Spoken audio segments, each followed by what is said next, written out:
अगर तुम रिज्यूमे लिखने बैठे हो, तुम्हारे दिमाग में बस ये चल रहा है कि तुम अपने रिज्यूमे में क्या लिखोगे क्योंकि तुम्हारे पास कुछ नहीं है लिखने को, तो शायद तुम्हारी प्रॉब्लम एक्सपीरियंस नहीं है, तुम्हारी प्रॉब्लम है डेफिनेशन। क्योंकि इंटरेस्टिंग बात यह है कि जितने लोग बोलते हैं कि उन्होंने अपनी लाइफ में कुछ नहीं किया, उन्होंने यूजुअली काफी कुछ किया होता है। बस उन्हें लगता है कि वो काउंट नहीं होगा, जैसे कि स्कूल प्रोजेक्ट नहीं काउंट होगा, कॉलेज असाइनमेंट नहीं काउंट होगा, या फिर फ्रेंड का सोशल मीडिया हैंडल करना वो भी काउंट नहीं होगा, या फिर फैमिली का बिजनेस को हैंडल करना वो भी काउंट नहीं होगा। तो अगर सब कुछ काउंट नहीं करता तो अपने रिज्यूमे में आखिर लिखे तो लिखे क्या? नाम या मोबाइल नंबर या फिर एक सेट से स्टोरी लिख देता हूँ।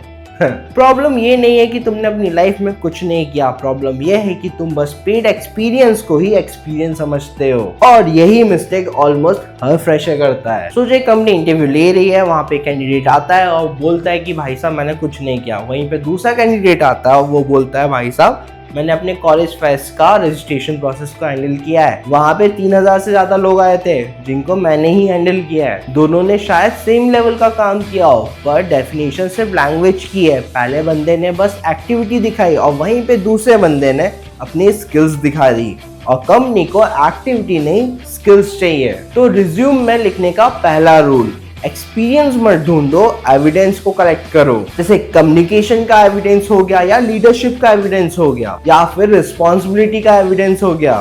बस, क्योंकि रिक्रूटर्स को ये नहीं देखना कि तुमने जॉब की है या नहीं की है, उनको ये देखना है कि जो भी प्रॉब्लम आएगी आगे चल के वो तुम हैंडल कर पाओगे कि नहीं कर पाओगे, और अगर मेरे साथ रहोगे तो कर ही लोगे।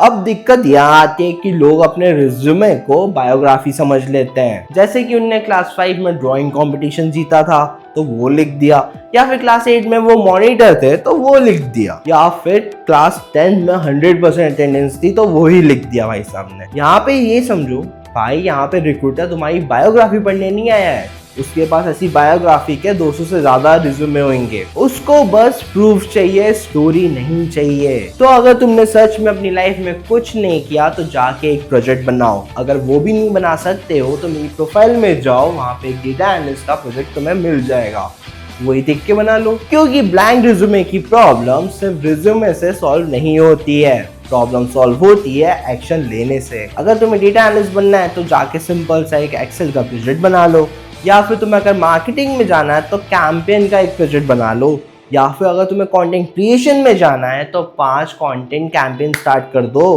कुछ भी करो पर लेकिन कुछ तो करो। और यहाँ पे एक मैं तुम्हें अनकंफर्टेबल ट्रूथ बताता हूँ, कंपनीज डरती नहीं है फ्रेशर्स को हायर करने में, कंपनीज उन फ्रेशर्स से डरती हैं जो अपने आप को प्रूव नहीं कर पाते, अपने स्किल्स को प्रूव नहीं कर पाते हैं। डिफरेंस बहुत बड़ा है, इसलिए नेक्स्ट टाइम अगर तुम ये बोलो कि तुमने अपनी लाइफ में कुछ नहीं किया है तो शायद ये क्वेश्चन नहीं है। रियल क्वेश्चन ये है कि क्या तुमने अपने काम को कभी स्किल्स में दिखाने का ट्राई किया है या नहीं किया है। क्योंकि अक्सर प्रॉब्लम रिज्यूमे की नहीं होती है, प्रॉब्लम एक एम्प्टी पर्सपेक्टिव की होती है, और दोनों में काफी डिफरेंस है। तो अगर तुम्हें कोई दिक्कत आ रही है तो मेरे कमेंट सेक्शन में जाके जो भी दिक्कत है वो डाल दो, मैं तुम्हें उसका सॉल्यूशन दे दूंगा। और अगर तुम्हें गाइडेंस चाहिए तो मेरे लिंक्डइन में मेरे को पिन कर दो, सिंपल। और हाँ, सब्सक्राइब कर लेना।